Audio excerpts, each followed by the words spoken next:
샬롬. 하나님의 크신 은혜와 축복이 여러분들과 함께 하시기를 소망합니다. 오늘은 6월 9일 수요일 새벽입니다. 오늘 하루 주시는 말씀을 붙들고 살아가실 때 주님이 주시는 그 은혜 안에서 온전히 복된 날 되시기를 기도합니다. 오늘 함께 나눌 말씀은 출애굽기 1장 15절에서 22절까지의 말씀입니다. 출애굽기 1장 15절에서 22절입니다. 애굽 왕이 히브리 산파 식브라라 하는 사람과 부하라 하는 사람에게 말하여 이르되, 너희는 히브리 여인을 위하여 해산을 도울 때 그 자리를 살펴서 아들이거든 그를 죽이고 딸이거든 살려두라. 그러나 산파들이 하나님을 두려워하여 애굽 왕의 명령을 어기고 남자 아기들을 살린지라. 애굽 왕이 산파를 불러 그들에게 이르되, 너희가 어찌하여 이같이 남자 아기들을 살렸느냐? 산파가 바로에게 대답하되, 히브리 여인은 애굽 여인과 같지 아니하고 건장하여 산파가 그들에게 이르기 전에 해산하였더이다. 하나님이 그 산파들에게 은혜를 베푸시니 그 백성은 번성하고 매우 강해지니라. 그 산파들은 하나님을 경외하였으므로 하나님이 그들의 집안을 흥왕하게 하신지라. 그러므로 바로가 그의 모든 백성에게 명령하여 이르되, 아들이 태어나거든 너희는 그를 나일강에 던지고 딸이거든 살려두라. 출애굽기의 중심 주제는 구원입니다. 이 구원은 우리가 스스로 할 수 없습니다. 이 구원은 바로 하나님께서만 할 수 있는 겁니다. 그런데 하나님의 구원이 필요하지 않는 사람은 단 한 사람도 없습니다.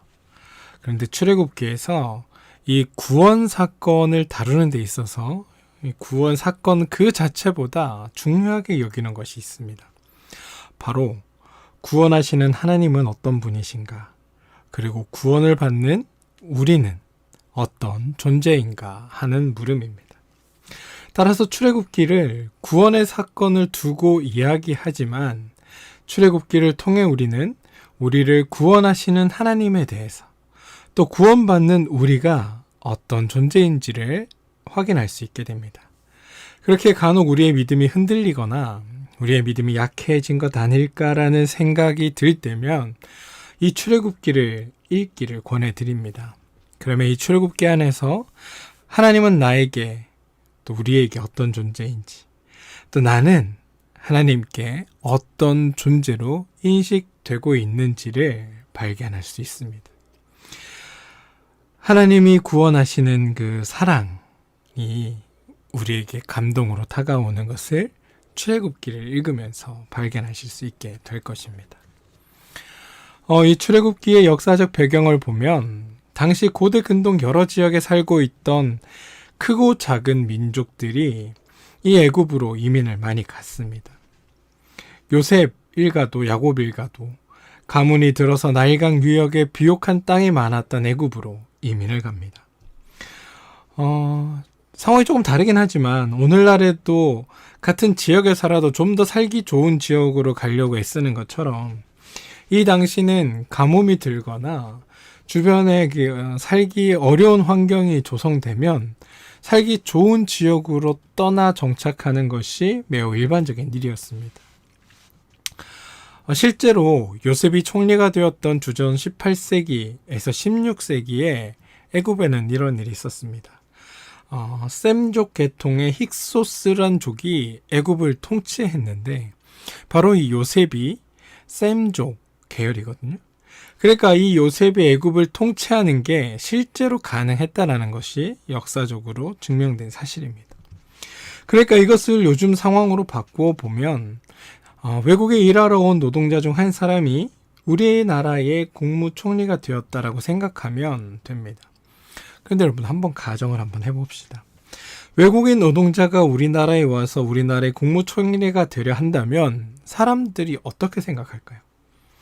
우리나라의 국무총리는 우리나라 사람이 되는 게 낫지 않을까라는 생각을 하지 않겠습니까? 이와 마찬가지로 당시 애굽도 이방인인 요셉이 총리가 되는 것보다는 자국민이 총리가 되는 것을 더 선호했을 겁니다. 따라서 그들은 자연스럽게 이방인 총리인 요셉이 물러간 다음에 바로 자국민 총리인 바로를 선호했던 겁니다. 실제로 이 당시 그 기록에 보면 셈족 계통의 힉소스족은 애굽에서 추방당하고 가나안 땅까지 추격을 당했다라는 기록이 남아 있습니다. 이러한 역사적 사실을 배경으로 봤을 때 출애굽기 1장에 바로가 지금 힉소스족과 같은 종족인 히브리인들이 점점 많아지는 것을 두려워하는 게 자연스러운 일입니다. 지금 우리나라도 육체적으로 힘든 일들은 우리가 하지 않습니다. 다 외국인 노동자들이 하죠. 농사도 외국인 노동자들이 없으면 일이 안 됩니다. 이미 많은 부분에서 외국인 노동자들이 이 나라 산업 전반에서 없으면 안 될 사람들이 되어 있습니다. 그런데 인터넷이나 언론들이 떠드는 것을 보면 꼭 외국인 노동자들이 우리의 일자리를 빼앗아 가는 것처럼 이야기합니다. 그들을 쫓아내야 하는 것처럼 떠듭니다. 근데 여러분, 그 사람들이 지금의 자리를 떠나서 추방당해 자기 나라로 돌아가게 되고 우리나라 사람들만 남았다고 친다면 지금 우리가 먹는 음식, 지금 우리가 쓰는 물건들은 아마 지금 가격에서 3배에서 내지 5배 정도의 가격을 지불해야만 쓸 수 있을지 모릅니다. 우리는 출산율의 감소로 인해서 점점 더 인구 절벽을 향해 나아가고 있습니다. 이제는 외국인 노동자들이 외국인이라고 차별할 것이 아니라 그들과 함께 살아야 할 상황이 우리에게 주어졌다는 겁니다. 단일 민족을 찾을 때가 아니라 다문화 상황에 적응하고 함께 살아가야 할 방법을 모색해야 할 때입니다. 그럼에도 불구하고 외국인 노동자들에 대한 혐오가 늘어나고 사회 전반으로 그들에 대한 썩 좋지 않은 이미지들이 퍼져 있는 것은 우리의 현실입니다. 그와 마찬가지로 오늘 본문에 등장하는 바로도 외국인 노동자들인 히브리인들이 많아지는 것을 두려워했습니다. 아니, 불편해했던 것 같습니다. 지난주에 읽었지만 이 히브리 민족이 더 많아지게 되면 전쟁이 일어날 때 우리의 대적과 합해서 우리와 싸우고 이 땅을 떠나갈까 하더라라는 막연한 공포가 그에게 생겼습니다. 그런 우려 때문에 바로가 히브리인들을 어려운 노동으로 학대하고 있는 겁니다. 그러나 이스라엘 백성은 그럴수록 위축되는 것이 아니라 더욱더 번성했습니다. 성경을 읽어보면 하나님의 통치가 있는 그곳에는 항상 역설과 신비가 가득하다는 것을 우리는 발견합니다. 이것을 우리는 지난주 말씀을 통해 확인했는데요. 이스라엘 민족이 외국에 살면서도 위축되지 않고 더 번성했다는 사실과 바로의 학대와 착취의 그 정책 안에서도 그들이 무너지고 굴복한 것이 아니라 하나님의 백성으로 완성되어 갔다는 사실입니다. 누군가에게 축복이 사실 나에게는 불편한 일이 될 때들이 있습니다. 지금 이스라엘의 번성이 바로에게는 매우 불편한 일이 되었습니다. 만약 이스라엘이 번성하지 않았다면 어쩌면 바로는 이토록 잔인하게 이스라엘 백성을 포갑하는 정치를 펼치지 않았을지도 모릅니다. 그러나 이 모든 인간사를 넘어서 하나님께서는 묵묵히 하나님의 역사를 이루어 가신다는 사실을 우리는 기억해야 할 필요가 있습니다. 성경을 읽다 보면 어떤 일에도 또 어떤 상황에서도 어떤 간섭에도 무관하게 하나님은 자신의 꿈을 가감없이 실현시켜 가시는 것을 우리는 볼 수 있습니다. 우리 그리스도인들은 그런 하나님의 역사하심 가운데 우리 자신도 모르게 쓰임 받기도 하고 또 하나님의 역사에 참여하며 살아가는 사람들입니다. 오늘 본문에서 애굽의 바로는 이스라엘 백성에게 위협을 느끼면서 2차적인 계획을 실현합니다. 그게 뭐냐 하면 히브리 산파인 시브라와 부하를 불러서 히브리 여인이 남자아이를 낳을 때마다 죽이라고 명령하는 것입니다. 시브라와 부하는 오늘날로 말하면 조선원의 원장쯤 되는 사람들입니다. 그에 반해서 바로는 당시 아주 신적인 권력을 가지고 있는 절대 권력자입니다. 그런데 시브라와 부하가 바로의 말을 불복종합니다. 16절을 한번 보시기 바랍니다. 너희 히브리 여인을 위해 해산을 도울 때에 그 자리를 펴서 아들이거든 죽이고 딸이거든 살리라 이렇게 명령합니다. 그런데 시브라와 부하는 이 바로의 말을 불복종한 것입니다. 어떻게 그럴 수 있었을까요? 왜냐하면 이 둘은 하나님을 두려워했습니다. 하나님을 두려워한다는 것은 이스라엘 지혜 신앙에 있어서 핵심입니다. C.S. 루이스라는 그 영국의 신학자는 순전한 기독교라는 자신의 책에 이렇게 이야기를 합니다. 하나님을 가장 사랑할 때 다른 존재들을 더 잘 사랑하게 된다. 다시 말해 우리가 하나님을 가장 사랑하지 않으면 우리는 우리의 배우자나 자녀들도 더 잘 사랑할 수 없다는 말입니다. 오늘 본문의 말씀으로 이야기하면 이렇습니다. 하나님을 가장 두려워할 때 우리는 두려워하지 않아도 될 것들은 두려워하지 않아도 된다는 말입니다. 사랑하는 여러분, 지금 우리가 가장 두려워하는 대상은 누구입니까? 만약 우리가 하나님이 아닌 다른 것들을 가장 두려워하고 있다면 어쩌면 우리의 삶의 질서는 뒤죽박죽 된지도 모릅니다. 순종하고 따라야 할 대상을 따르지 않고 저항하고 불복종해야 할 대상을 따르게 된다는 말입니다. 오늘 말씀의 시브라와 부하는 하나님을 가장 두려워할 줄 알았습니다. 때문에 당시 절대 권력자인 바로는 두려워하지 않았습니다. 그러자 바로로부터 왜 히브리 남자 아기를 살렸나는 불호령이 그들에게 떨어집니다. 그들은 하나님께서 주신 지혜로 재치 있게 답변하기를 히브리 여인은 애굽 여인과 같지 않고 건강해서 산파가 그들에게 이르기 전에 해산했다라고 이야기합니다.